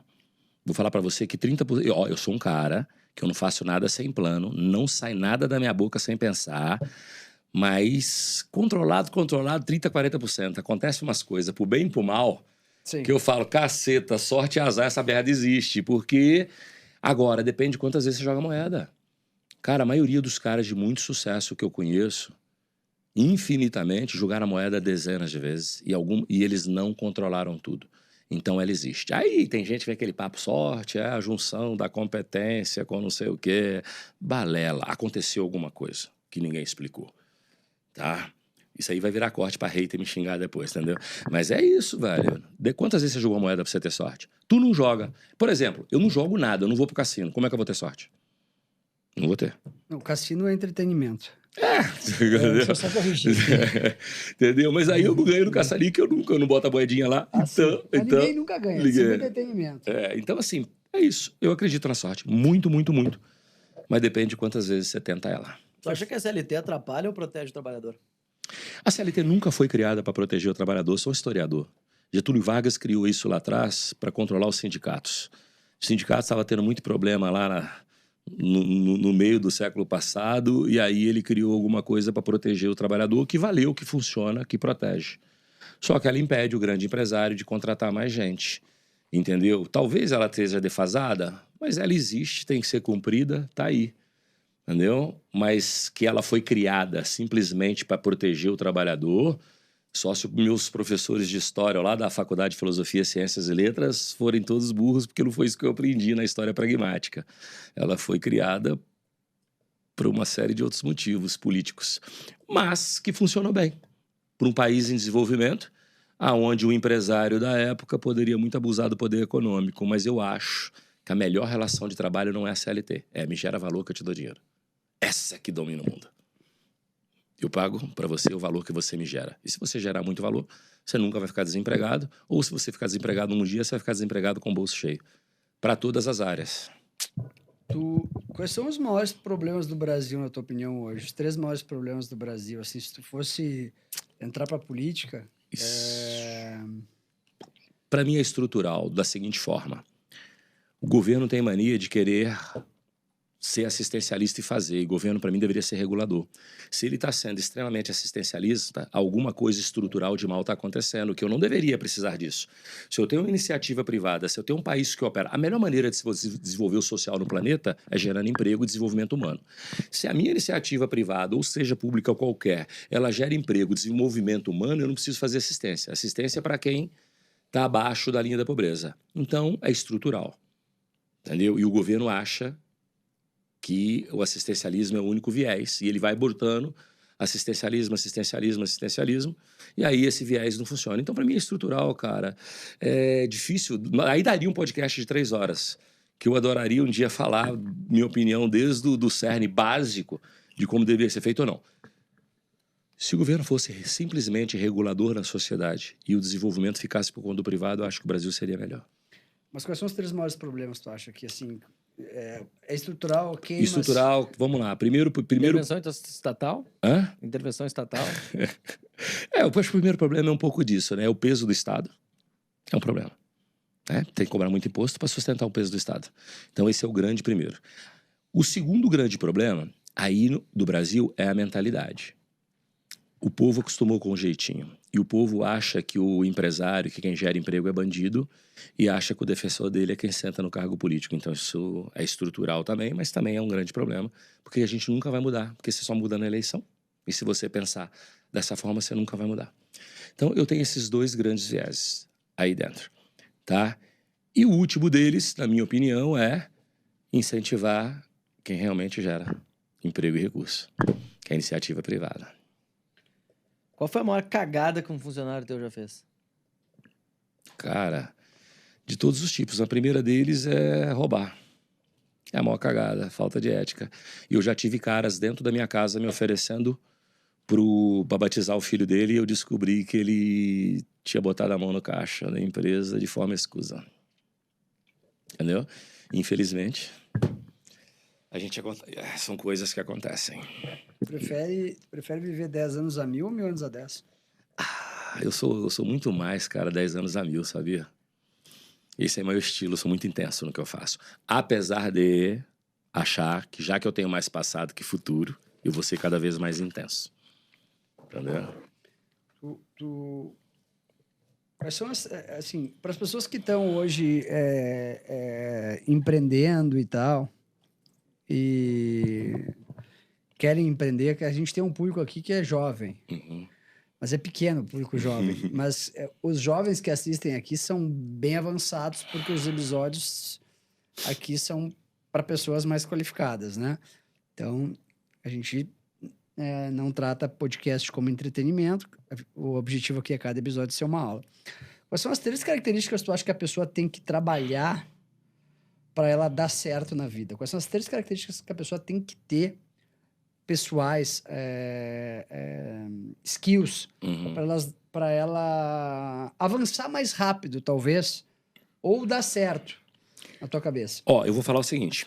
Eu já mudei de opinião sobre esses skills várias vezes na vida, porque dependendo da situação eu valorizo uma coisa. Né? Tem momentos que eu falo, não, o cara que está buscando conhecimento, aí não. Eu penso o seguinte, primeiro, hoje o cara tem que ser obcecado por alguma coisa que ele quer na vida. Ele tem que ter essa obsessão pelo prazer mesmo. O hard work inteligente, ele funciona. Segundo, sedento por conhecimento e descobrir que não tem atalho. Então, se você você se dedica horas a fazer alguma coisa, você vai ser bom nele. Se você dedicar 1 hora por dia, você tem 365 horas em um ano. Se você dedicar 4, você tem 4 vezes mais. Então, esse cara que é sedento por conhecimento, ele sabe que esse sedento dele vai mover as pessoas. Então, eu tenho esse negócio da obsessão, a sede por conhecimento. E o outro deles, que é ele tem que saber mover as pessoas, independente se você ser dono ou não. Outra coisa. Lázaro, mas sedento por conhecimento, eu vou ser dono, caralho. O dono tem que saber. Como é que tu vai cobrar seu CFO se você não conhece os indicadores econômicos, financeiros e contábeis? Como é que você vai cobrar o cara da sua área de supply chain se você não entende a cadeia de supply chain? Eu tenho uma indústria, mas eu não entendo indústria. Como é que eu vou cobrar custo minuto, setup de máquina, os cambal, velho? O dono tem que saber. Então tem que ser sedento por conhecimento. A pergunta era, pro cara que quer empreender, não é isso? Então ele tem que ser sedento por conhecimento, ele tem que dominar a cadeia, brother. Senão você vai ser enganado. Todo dono que é enganado é porque ele não domina a cadeia. Então, obsessão, sedento por conhecimento e saber mover gente. Hoje são essas 3. Mas eu já tive opiniões diferentes, dependendo da situação. Eu queria um perfil um pouco diferente. Mas esses 3 aqui eu acho que são fundamentais. Se o cara tem isso, ele vai conseguir dar um passo adiante. Tu acha que quantos por cento o ambiente influencia no futuro de alguém? Muito. Quantos por cento de 0 a 100, na tua opinião? 80, velho. Sabe por quê? Só que é o seguinte, ele influencia, mas ele não te trava. Porque o ambiente me influencia positivamente. Eu cresci na periferia de Belo Horizonte. Como que aquele ambiente me influenciou? Ele podia ter me travado. Não querer estar lá. Um mau chefe te influencia positivamente. Não querer ser igual a ele. Então o ambiente influencia. Você está num ambiente ruim, se você não quer estar nesse ambiente ruim, ele já te influenciou positivamente. Eu quero estar no melhor. Hoje, Ferri, você precisa de alguma coisa, você dá 3 telefonemas. Provavelmente, se você tiver um projeto bacana, você não vai no banco. Você liga para alguém. Agora, quando eu tinha 20 anos, eu conseguia fazer isso? Nunca. Só tinha quebrado do meu lado, então o ambiente influencia, entendeu? Todos os meus amigos eram mais fodidos que eu. Aí eu não tinha. Então o ambiente, aonde você está, a mesa com que você está, te influencia. Só que para você estar nessa mesa, não adianta você querer. Network. Eu acredito merda nisso. O network para mim é o seguinte, tudo que eu faço vai me pôr nos lugares aonde eu tenho que estar. O meu resultado vai me pôr nos lugares onde está. Ficar comprando ingresso de evento para fazer network, para mim é balela, eu nem vou. O cara fica me convidando, tem um jantar aqui, tem um monte de gente legal. Cara, eu vou nesse jantar, junto um monte de pedinte e olha que eu não sou ninguém, velho. Eu sou o 0 depois do 0. Eu fico imaginando o cara quando é pica. Entendeu? A quantidade de pedinte que volta dele. Parece movimento sem terra. Entendeu? Deus me livre. Então é o seguinte, network de verdade. Tudo que você faz vai te pôr na frente das pessoas que você precisa estar. Pronto. Se você é jovem, meu irmão, foca nessa merda que vai te colocar no lugar legal.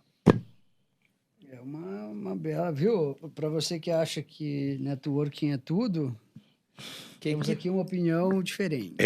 Um pouquinho. O que tem na tua carteira de investimentos líquida hoje? Tirando tuas empresas, teus imóveis, teus negócios. O que tem na carteira líquida de investimentos hoje do lado? Que o Lázaro pega? Eu não tenho muito pouco imobilizado, tirando os negócios de empresa. 60%. Não, eu digo não. O que tem na carteira líquida, né? Quer dizer, renda fixa, Bitcoin, ações... que você... Se eu falar para você que eu mal cuido disso, quem cuida disso para mim é a Garim, que é do BTG. Se eu falar com você que eu bato papo com a Elaine, que é a CEO, e falo, e aí, como é que nós estamos, entendeu? Você acha que eu não me preocupo com isso, não, sabe por quê? Porque eu não entendo disso, brother. Mas Bitcoin, por exemplo. Por que eu não tenho nada de Bitcoin? Quem é que cuida que você falou? Eu vou fazer a publi, a Garim, pô. A Garim e o Ivan. A Garim lá da Elaine. Entendeu? Nossa, vai A Elaine. nosso irmão aqui. Não, a Elaine, velho. Você fala um negócio, velho. Porra, velho. Ela é O Fernando lá da Lifetime, sabe? Ela é boa de relacionamento mesmo. Pra caralho, é isso. Pra caralho. Pensa assim, ó. Vamos falar uma coisa pra você. Eu não falei que o melhor negócio não é aquilo que você domina? Você imagina eu, Lázaro, ficar perdendo energia com Bitcoin, ficar perdendo energia com a bolsa ali, de comprar, vender, os cambal e É tal. uma pica. Velho, eu vou focar o quê? Onde eu domino. Eu nem olho. Eu falo o seguinte, pra mim é conservador e tá nisso. O resto... O que tu acha mais atraente? Poder ou dinheiro? Porra, velho, eu gosto mais do dinheiro, mas não vou falar com você que o poder não seja atraente. Eu falo que o poder domina mais o mundo do que o dinheiro, irmão. A gente vê isso. Por isso que o Essa ego... pergunta, cada um tem uma opinião diferente. Deixa eu contar um negócio pra você. O ego e a vaidade é o pecado que o diabo mais gosta. E o ego e a vaidade, ele é mais seduzido pelo poder do que pelo dinheiro. Por que você tem grandes presidentes das nações com muito mais poder do que os bilionários? Hein? Não é pra refletir? Sem dúvida. Perguntei pro Ciro Nogueira isso aqui, ele olhou pra mim assim, óbvio que é o poder. Porque pensa assim, cara, por que um Trump quer ser o presidente dos Estados Unidos, velho? É dinheiro? Então pronto. Galera, se inscrevam no canal aqui, por gentileza. Um abraço pra turma da Minerva Foods, da Adapta.org, nossos patrocinadores aqui do Café com Ferri. Lázaro, como é que tu lida com situações onde mesmo parece que tá fazendo tudo certo e os resultados não vêm? O que não tem solução, solucionado está. E muitas das vezes. Existem situações que são alheias ao seu setor, alheias a você. Por exemplo, efeito colateral é uma situação que você está fazendo tudo certo e ele vai aparecer na sua vida se você for grande um dia. Você vai ter problema um dia tributário, trabalhista, escambau. Quando eu lido com a situação que está na minha mão e que ela não vem, eu vou ficar tentando disrupção a todo tempo. Por quê? Porque 80% dos fatores críticos de sucesso de uma empresa estão na sua mão. 20% não. Mas tem coisa que o cara trabalha de commodity. Porra, a soja estava a 94, foi a 100 e pouco. Estava a 140, foi a 194 e pouco para 94. O que os caras fazem? Ajoelha e reza, né, velho? Então, quer dizer, aí o que não tem solução, solucionado está. Mas se é um fator crítico que você pode mover ele, cara, tenta pequenas disrupções. Você nunca vai ter uma grande ideia que vai solucionar a sua vida. O jogo está no tático. O jogo está no operacional. Vai tentando, até o momento que você fala, cara... Se eu tentei de tudo e não deu, pede ajuda ainda, antes de desistir. Por isso que a obsessão é importante. E ó, eu não conheço ninguém que não tenha passado por situações assim. Você conhece, velho? Sempre tem, né? Aquela que você fala, caramba, meu Deus, o que eu vou fazer agora? A pandemia foi um caso, né? Porra, velho. Quem esperava acontecer isso, bicho? A pandemia foi A gente conseguiu fazer o IPO por causa da pandemia. Eu tava vendido na bolsa, 10 vezes alavancado, salvei todos os clientes, todo mundo ganhou dinheiro. Aí. Você planejou? Ou você soube aproveitar o momento e estava preparado para ele? Cara, eu tive um insight de um aeroporto, de um chinês andando no aeroporto de Hong Kong, nenhuma alma viva. Eu falei, cara, fodeu. Ali, quando eu vi aquele vídeo, o Fábio, inclusive, achou esse vídeo e colocou no vídeo do IPO. O vídeo esse do chinês andando no aeroporto de Hong Kong, que a gente tinha ido bastante pra China. É que era tão grande aquele aeroporto, era tanta gente, cara. Eu falei, cara, isso vai espalhar pelo mundo inteiro. Aí eu zerei toda a carteira e entrei Você sabe que nessa época eu estava fazendo um turnaround de uma empresa americana aqui no Brasil e quando eu vim de Alphaville para São Paulo e eu vi a rua deserta, eu falei, meu Deus. Aí eu falei, pô, tenho que transferir a venda toda. Essa empresa era de multinível, né? Eu falei, tem que transferir a venda toda pro digital. E eu tava alugado o Einstein para fazer uma convenção. Eu falei, fazer a maior live do planeta. Eu fiz uma live no Einstein. Já tinha pago o estádio. Eu fiz uma live no Einstein. Eu não fiz no Einstein, desculpa, cara. No Allianz. No Allianz. Já tinha alugado o Allianz para fazer um evento pro marketing multinível lá, né? E eu passei por 2 empresas de marketing multinível, a Jafra e a Juness, para fazer turnaround delas.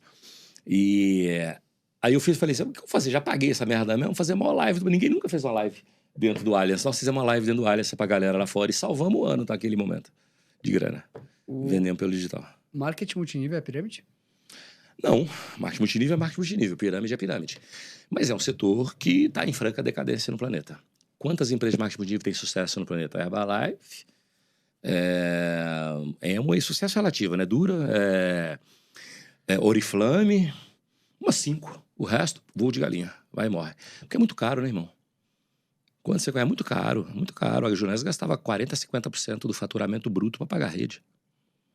Sim. E aí o produto tem que ser muito caro e ele inviabiliza. Né? Inviabiliza. E aí é o seguinte, você tira a gasolina da rede, tu vende? Markup tem que ser 12, irmão. Pra conta pagar. 10 a 12. Cara, se eu tivesse, na minha vida, aberto as empresas de porta a porta e de marketing multinível, quantas pessoas me procuravam para abrir, quero fazer isso, toma, abre para mim. Eu falava, não. Por quê? Porque eu não vou te jogar pro buraco. Não, mas a consultoria tal falou que eles podem fazer. Eu falei, vai para eles. O cara tinha um markup de 5 e queria abrir marketing multinível binário com markup de 5. Ele precisava de 10, 12 para se pagar a rede. Não dá, velho. Entendeu? Eu acho que não sei se existe produto com margem de 12, né? Com markup de 12. Talvez exista, não sei. Exista, na área de suplemento a gente vendia, entendeu? Ainda tem no mundo. Na área de ilícitos tem bastante. Acho que não. Acho que não. Do quanto é o maior arrependimento profissional? Não tive nenhum. Tudo me aprendeu. Tudo aprendi, não tive nenhum. Já fiz merda. Teve uma vez... Qual foi a maior cagada, então? Então vamos lá, assim, confiar numa pessoa. Teve uma vez, eu tava tocando, conheci um cara... Esse cara chegou perto de mim, porra, vamos comprar uma empresa nos Estados Unidos, do caramba, fui para Nova York com ele, visitei a empresa, aí fui para Alemanha sentar com ele para negociar, fiz várias visitas, o cara falou, junta seus amigos aí, bota tanto de dinheiro e eu pago o resto. Banqueiro, tá? Não pagou. E sabe aonde foi meu maior erro? Eu controlei as variáveis. Eu fiz um belo contrato, eu fiz tudo bonitinho. Aquela pílula da ganância... Sabe? Tipo assim, eu escutei da minha mãe. Meu filho, a gente saiu da onde a gente saiu. Pra que você vai comprar empresa dos Estados Unidos? Pra que você vai fazer isso? Eu falei, minha mãe, né, uma professora, né, nem dei ouvido pra ela. Entendeu? Eu falei, não, mas a minha intuição no fundinho, eu não sei nem se é intuição, alguma coisa estava me dizendo pra não ir. Tava me dizendo alguma coisa pra não ir. Não sei se é a sorte, sei lá, alguma coisa. E eu fui porque era uma empresa de material genético que concorria com a 23andMe nos Estados Unidos. Chamava Vitalize Me. Era comprar essa empresa lá, o cara falou, vai, vamos fazer isso. Eu contratei time, velho, no Brasil, fiz tudo certinho. Na hora do cara aportar o dinheiro, ele não aportou. E ele tinha uma Shell Company na Bovespa. E ele fez anúncio. Captou dinheiro, anunciou que comprou a empresa. Depois não fez nada, velho. Catástrofe, velho, catástrofe. Às vezes, quando eu olho esse cara na internet, eu falo, meu Deus do céu, vontade de matar esse filho da mãe. Ainda bem que ele tá no outro país, que senão eu tinha sido processado por lesão corporal grave. Porque, porra, é muito filho da mãe. É foda, e o mundo tá cheio disso. Aí entra a tal da honra que a gente falou no começo, entendeu? Então essa foi. O que eu já tive de bom e de ruim passou por confiar nas pessoas. Acho que esse é a grande gargalo. De tudo, cara. E agora, como é que a gente previne disso? Me fala. Porque até que prova o contrário, todo mundo é inocente. Entendeu? Então, é fogo, cara. Mas esse é o grande. Quando tu confia, dá certo, tu é honrado. Quando tu confia, dá errado, tu é ingênuo. Entendeu? E a gente tá exposto a isso. Quantas vezes você já errou nisso? Fala. Bastante. O Thales Gomes que não dá pra confiar em gordo. É só pra gente ser cancelado que a gente não foi. Só pra gente dizer. Não, é verdade. Eu falo o seguinte, eu confio, só não contrato um personal. Explica o que é o Golden Ratio e como as empresas podem atingir isso. Como é que é, Golden Ratio. Como as empresas podem atingir? Pra mim, todo ponto de ouro da empresa parte, ele começa de trás pra frente, no LL, não na venda. Entendeu? Eu acho o seguinte, empresa boa é empresa que deixa LL dentro do seu setor o melhor possível. Porque cada um tem um, né? Uhum. Então, pra mim, eu acho que... Tu acha que meta de empresa tem que ser faturamento ou lucro? Lucro. Você não vive de faturamento, irmão. Faturamento é ego. Entendeu? Cara, foi bom você tocar nisso. Eu escuto o Diego falando assim, esquece, o jogo é do equity, não é do lucro. Esquece. Rapaz, mas se você tem lucro, você teórica não. Na prática, tu tem mais equity. Tudo bem, se você associa um growth gigantesco, mais um high growth, mais um LL, porra, é o melhor do mundo no valuation. E eu escuto na internet pra caralho, esquece valor, esquece gerar valor, o negócio é equity. Eu tenho que aprender de novo. Se você quiser me ensinar, eu aprendo. Eu prometo aprender fácil, mas eu não sei jogar esse jogo. Porque aí o cara leva, mas olha Uber, olha não sei o quê, mas pra mim isso é exceção. Pra mim isso é exceção. Uma vez ou outra dá certo. É exceção. Né? Uma vez ou outra pode dar certo, mas não é regra. A regra é você ter coisa saudável, velho. E você é um investidor. que te faz investir? Não é segurança e rentabilidade? Eu só invisto em confusão. Ah, mas aí é porque... eu não sou referência. Mas aí tem um lance. Você investe em confusão que você sabe resolver. Nem sempre. Pô, aí tu é doido. É Entendeu? Aí é doido, entendeu? É doido mesmo. Porque doido. é doido. Porque assim, eu concordo contigo. Uma vez eu aprendi, não posso falar o nome dele porque não me deu permissão. Ele falou, Lázaro, aquilo que você falar comigo, que tá difícil, aí que eu vou. Porque eu cheguei perto desse cara um dia e falei, irmão, isso aqui tá uma barbada, velho. Vamos ganhar dinheiro junto nisso. Ele falou, não vou não, porque tá barbada. Eu falei, não, velho, vai ver seu dinheirinho aqui. Bicho, se eu mexer esse pauzinho... Eu tinha feito uma análise de uma empresa por 6 meses. E, meu amigo, eu virava aquele jogo. Mas virava assim, de tirar um EBITDA de 5% e jogar para 18%. E eu levei para um cara, só que eu não tinha dinheiro. Eu levei para um cara. E o cara não quis, não. Ele falou, não, tá fácil demais mesmo, é verdade. Só que esse valor ainda é pouco para mim. Eu quero maior. Se você fala comigo que não dá e que estava muito difícil e que por uma série de fatores eu ia ficar mais curioso. Por que você não vai sozinho? Eu falei, eu não tenho a grana, porra, senão eu já tinha ido. Eu tô te pedindo pinico aqui porque eu sou pobre e tu é rico. E ele não topou o jogo, cara. Você é desses? Eu fui falar com o Tanuri, né? E aí ele falou, tu tem 5 minutos, tem 10 minutos pra me convencer. Eu falei, eu só preciso de 2. Eu falei pra ele, 2 minutinhos só eu já te convenço. Qual é o teu maior sonho? Porque tu já ganhou uma grana, agora tu entrou para trabalhar em comunicação, redes sociais. Como é que tá essa... Meu Qual é o teu sonho, cara, sonho? É continuar fazendo o que eu faço até chegar à minha finitude. Pensa assim, eu tinha um sonho de parar de trabalhar aos 50 e depois descobri que se isso acontecer, eu morro.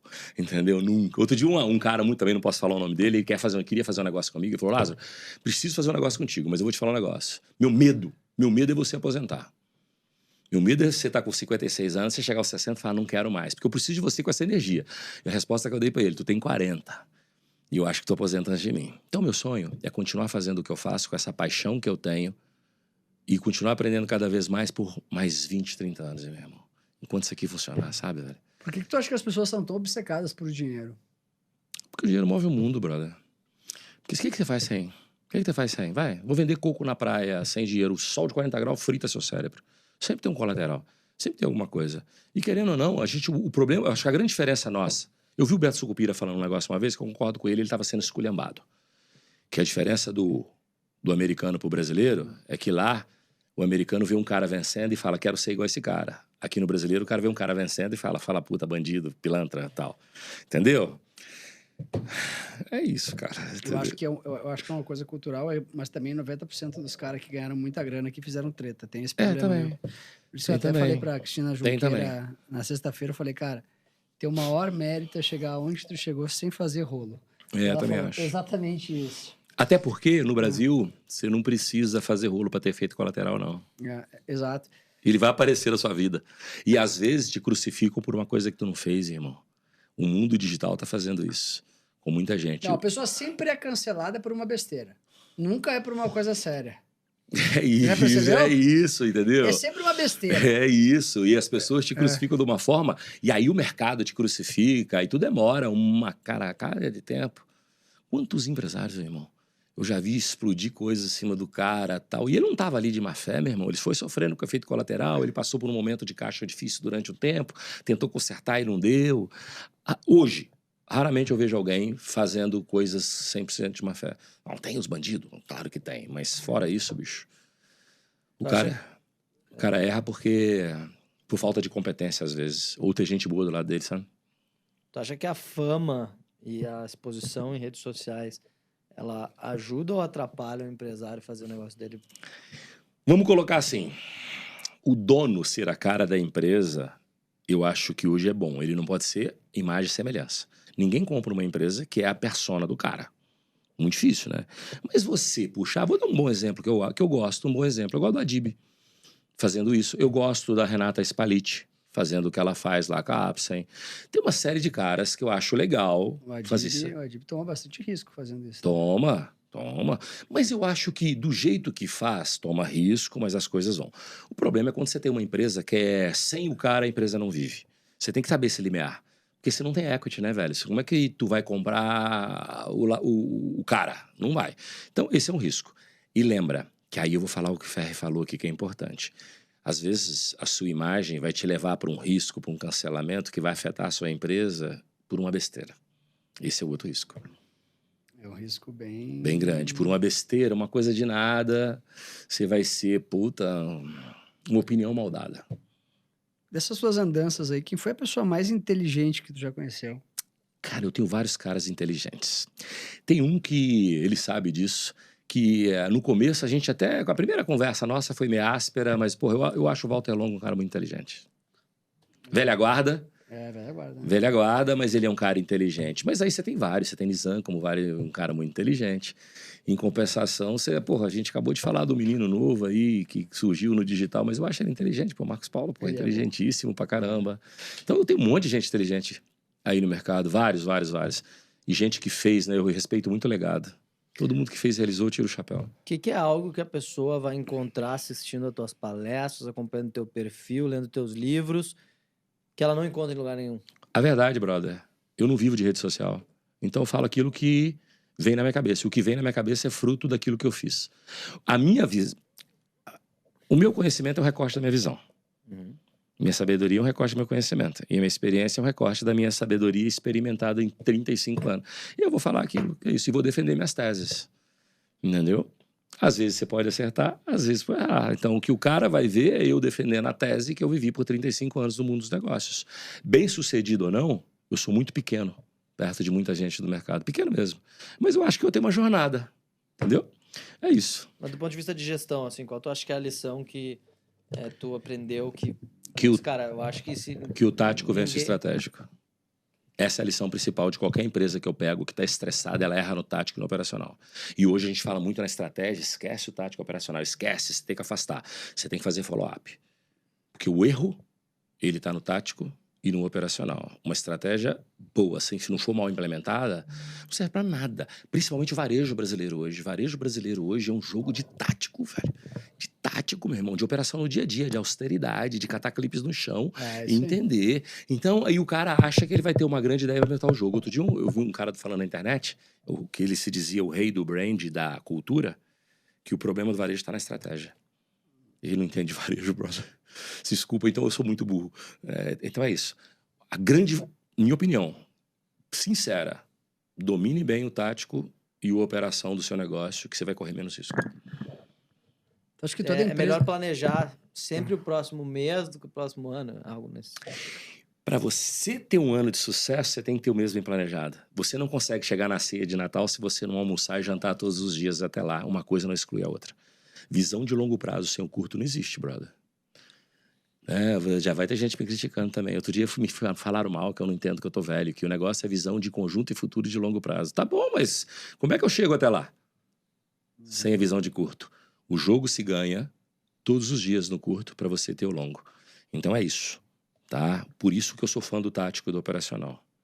Negócios de margem baixa, curto prazo o tempo inteiro para chegar no longo. O cara que pensa muito no futuro ele esquece do curto prazo e só fica pensando no longo, às vezes ele comete um erro desgastado. Mexe no capital de giro. Capital de giro é sagrado. Ô, Lázaro, qual setor tu não investiria hoje? Aquele que eu não domino, pronto, vi aí pegas agora. Vou ficar falando isso toda hora. Tudo que eu não domino, cripto, não domino. Entendeu? Aquilo que eu não domino. Tudo que eu dominar, ou que eu puder dominar, que eu aprender, ou que eu tiver gente do lado, tudo que governança e gestão possa me dar um pouco de solidez, eu não vejo problema. Entendeu? É commodity, é um pouco mais difícil, porque você não tem proteção contra idiota, margem baixa. Você não tem proteção. Mas aí eu tenho que ser o quê? Mais cauteloso, mais austero, mais governante ainda no tático. Mas aí eu não vejo problema. Acho que qualquer setor hoje tem grande expansão. Commodity é capital intensivo demais, né? Cara, e não pode errar, não. A gente falou do supermercado aqui, lembra? Meu amigo, supermercado é pra cachorro grande, brother. Você fala um negócio. Qualquer um que junta 2 milionários, 2 bilionários, junta na esquina ali, nunca mexeram com o supermercado. Fala, vou abrir um supermercado. Eles vão deixar de ser bi pra virar milionário. Vai perder dinheiro. Vai, difícil demais. Entendeu? Qual podcast hoje que tu sentaria no sofá pra assistir? De quem? Cara, vários, eu não posso falar, né, porra? Tem vários só, tem vários. Eu tô aqui falando dele hoje, mas antes de eu vir pra cá, eu fui assistir alguns, porra, do caralho, por causa do nível. Mas eu gosto de Flávio Augusto pra caramba. Puta, aí você fala, só fala dos seus amigos, né? Porque, porra, os maiores são meus amigos, porra. Você tem Flávio Augusto, você tem o Joel, você tem os caras que falam de business de verdade. Porra, eu paro pra assistir isso. Aqueles que eu não assistiria. Os caras que vendem ilusão pra todo mundo, que falam o que o público quer ouvir pra ganhar seguidor, sabe? Vamos falar um pouco sobre essa pandemia do marketing digital. Eu acho que para mim virou uma pandemia, agora já tá, daqui a pouco já vai varrer de novo, já vai sumir. Por que tu acha que o brasileiro gosta tanto da promessa do dinheiro fácil? Porque todo brasileiro gosta de atalho, brother. Aquele negócio da cultura, que eu quero ganhar dinheiro, mas quem ganha dinheiro é mendigo e menino. Você tem que fazer, mas as pessoas têm preguiça de fazer dinheiro, porque dá trabalho. Quem faz sempre, mas dá trabalho. Entendeu? Porra, o cara quer ter o meu dinheiro com a metade da minha idade. O digital fez isso. Fez gente ter infinitamente mais dinheiro que o Lázaro com a metade da idade. Não, infinitamente não. Assim, mas fez, né? Mas vamos lá, mas fez. Agora, porra... Infinitamente não. Agora, velho... porra, mas e o atalho? Olha o tal do atalho. Fez, mas continua fazendo? Não mais, na mesma proporção. Por exemplo... A gente falou aqui um pouquinho do marketing multinível. Se você pegar décadas atrás, o marketing multinível era o que o digital foi. O cara entrava lá dentro, ele estava ganhando 1 milhão por mês, daí a pouco, ganhando mais do que isso. Você pegava o cara que virava um diamante, o cara fazia um patrimônio, meu irmão. Tem nego que fez centena de milhão no negócio. Hoje em dia faz alguma coisa? Não faz mais. Eu acho que o digital fez isso. Na pandemia, ele fez muita gente ganhar dinheiro. Fez. Tu acredita em home office? Não. Depende. Olha lá. Aí, oi do web. Meu amigo, se tu quer ficar no conforto da sua casa, tu é um cara que trabalha no digital, tu é um cara que trabalha como programador e fica lá fazendo. Ok, pode trabalhar, mas eu não consigo desenvolver gente por tela.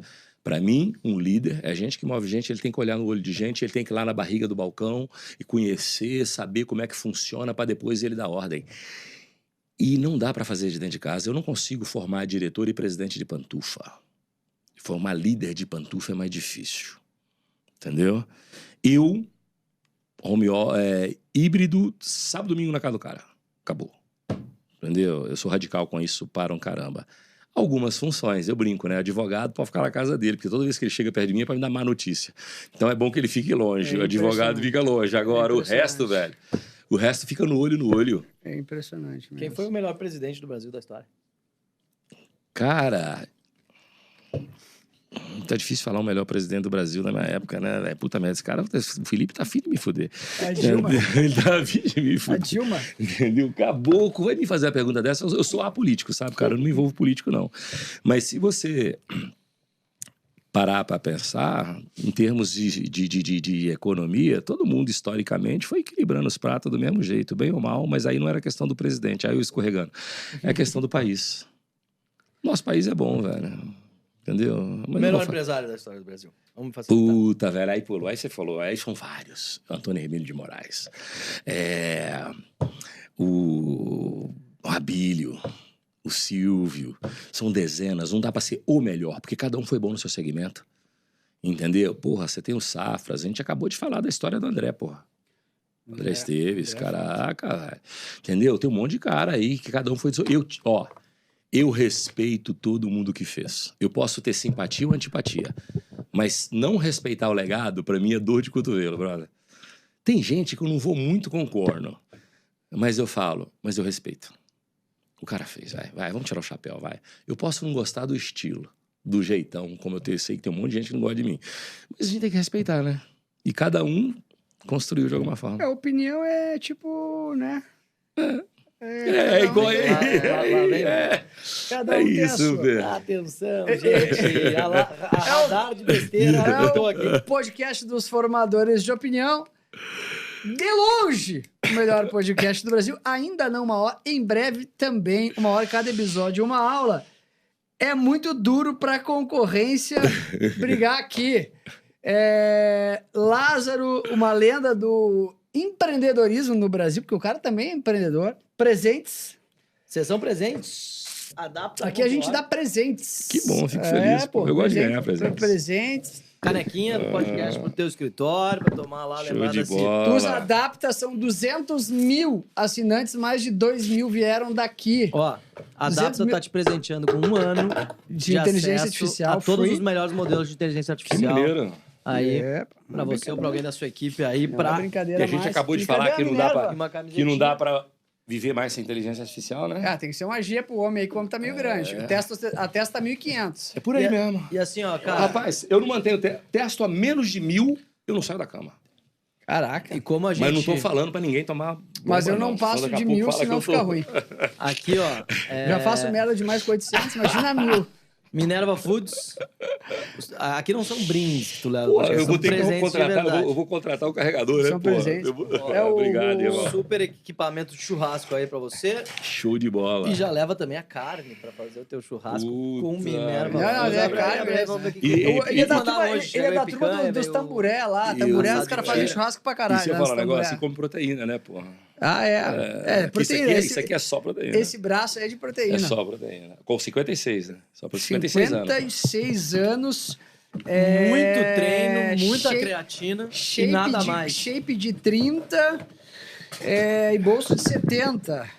Lázaro do não Carmo tanto, Júnior. queria um dia, mas tô longe. Lázaro do Carmo Júnior do podcast Café com Ferri. O menino de ouro dele, Maoi! Maoi, Silvio Maoi. Santos. E eu tentei, hein, entrevistar o... Quem que fala? Boa. Aê, Brasil. Aê, Brasil. Lázaro, obrigado demais. Eu que agradeço, Queria cara. agradecer demais a nossa audiência mais qualificada do Brasil. Prazer em conhecer, né? Primeira vez que a gente conversa. Verdade. 92% acima de 34 anos. Não é isso aí. brincadeira, não. Queria agradecer demais a sua presença. Se você odiou esse episódio, compartilhe nos grupos de WhatsApp, porque você sabe que o hater é o nosso funcionário sem carteira assinada. E se você gostou, também compartilha, curta, deem like, deixem um like aqui. Subscreve, entra aqui na nossa comunidade. Eu queria de membros. agradecer demais a audiência mais qualificada do Brasil. Lázaro, muito obrigado. Até o próximo Café com Ferri, o podcast que mais cresce no Brasil. O melhor. Ainda não uma hora, em breve também uma hora. Grande beijo a todos. É isso aí. Valeu, gente. Abraço.